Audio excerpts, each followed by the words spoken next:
Good morning. Welcome to Inside Kate's Kitchen. Today we're going to be making strawberry jam. I was gifted with 2 large bags of frozen strawberries and I decided to make jam out of it. What you see here is the beginnings of the first batch. Our recipe, which is right here, it says 6 cups of crushed strawberry and 4 cups of sugar. I've got the strawberries in there. I've got the sugar over here. And it also says I need to take one half of that sugar, put it in another bowl, and mix it with our pectin, which I'm going to do as well. Now I have prepared my jars. They're all here getting ready, getting hot in the canner. And here's all my lids and rings. They've all been washed and they're ready to go as well. And we'll set this up and I'll bring you along as we make strawberry jam. The first thing we're going to do, we're going to put our pectin into the half cup of sugar that we set aside. We're going to stir that up real well. Be sure it's very well incorporated into it. And then we're going to stir it into the strawberries, and I'm going to turn the heat on the strawberries so it can start getting ready. I'm going to put it on about 6 because I don't want to burn anything. There we go. Now we're just going to heat it up. I'll bring you over where you can look down inside maybe. I'm not too sure how well I can do this, guys. I'm not good at running the camera and doing the cooking. I'm spoiled. Dave has me spoiled. He's almost always in here with me when I'm cooking, running the camera for me. So what can I say? I'm a spoiled brat. But it makes better videos when somebody else runs the camera. At least I think it does. Now, our recipe says that we're supposed to put it all together in here and we'll bring it to a full rolling boil. Now, one thing it did suggest that I sometimes do and sometimes don't is to add, let's see, a half a teaspoon of butter. And the purpose of the butter is that when this sugary fruit stuff starts to boil, it makes a lot of bubbles and it makes a foam on the top. And a little bit of butter helps keep that from happening. So let's put a little butter in this. That should do it. I have a feeling you guys are going to hear the birds today in the background. They're feeling very talkative and it gets real noisy when they get that way. I'm going to stand here and work with it. I've turned the heat up to almost high. It's kind of medium high. And I'm going to keep stirring it until such time as it comes to a full rolling boil. When that happens, I'll bring you back for the next step.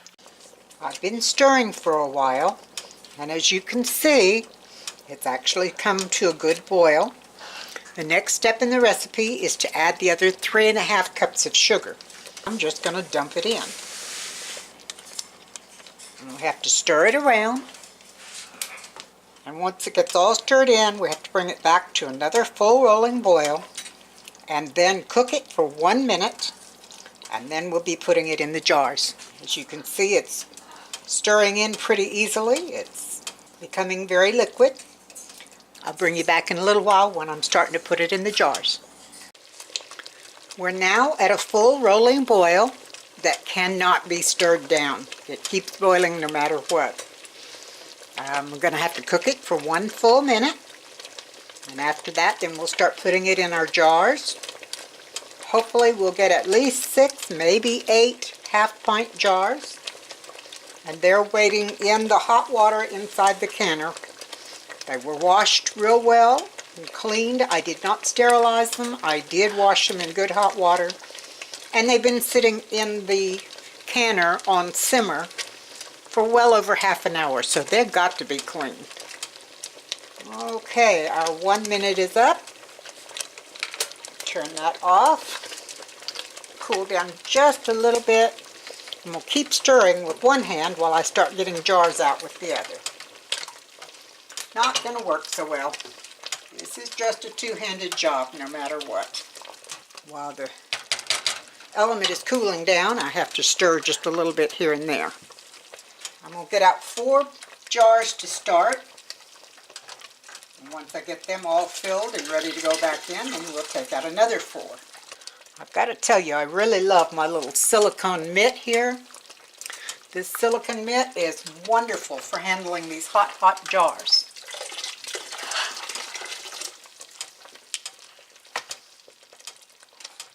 Ooh, and they are hot too. All right, now let me see if I can move out just a little bit and move you over where you can see me loading up the jars. There we go. Hopefully you can see that. I need to get one more piece of equipment. Canning funnels are wonderful pieces of equipment. I don't know what I would do without mine. Now the recipe says to fill it to within 1/4 inch of headspace, because I'm used to leaving about an inch of headspace, but we'll make it a little less headspace and match the recipe there. When you're doing this, be extremely careful, because this strawberry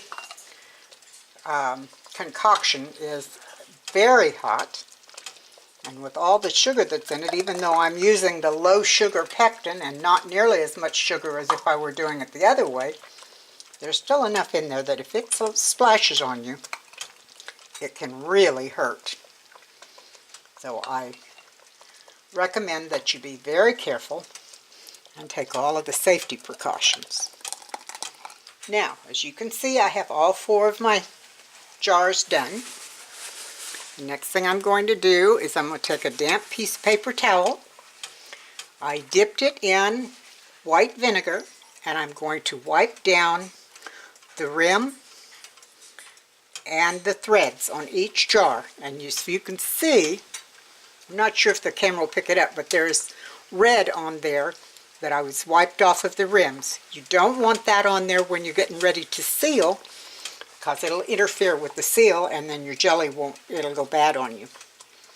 So very carefully be sure you wipe everything down. The next thing we're going to do, we're going to put our lids on. There's each of our lids. And you just do it to what's called fingertip tight. Now, you don't want it so loose that the water inside the canner will get into your jar. But you also don't want it so tight that it will cause siphoning as your jars heat up.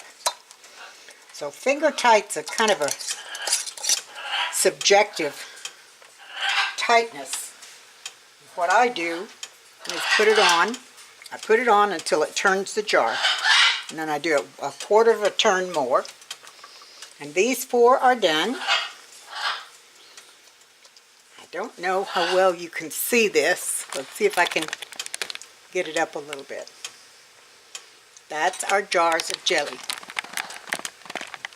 I'm going to put them over here. And there's enough water in there that as I put the full jars in, the water level is going to go up and it will cover the jars for the required 2 inches. Now, that requirement is under question. Some people say 2 inches, some people say at least an inch. The way I feel about it, if it's 2 inches, you know it's at least an inch. And it certainly doesn't hurt to err on the side of caution and be sure that you get enough water that it raises the internal temperature of what's in your jars, causes a good seal, and makes all the work you're doing preserving all of this goodness worth your time. I'm going to turn it back down a little bit, and we're going to go on filling the jars, and I'll bring you back later.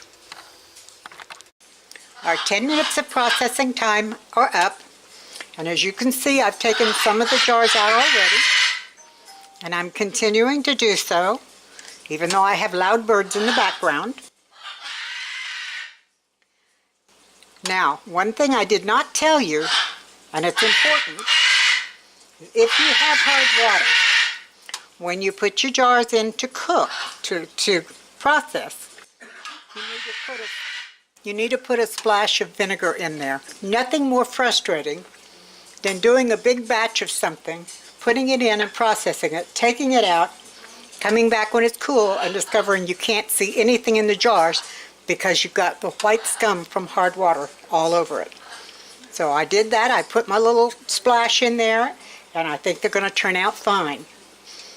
This is what I got from 6 cups of strawberries all mashed up. I hope that you learned something. I hope you enjoyed it.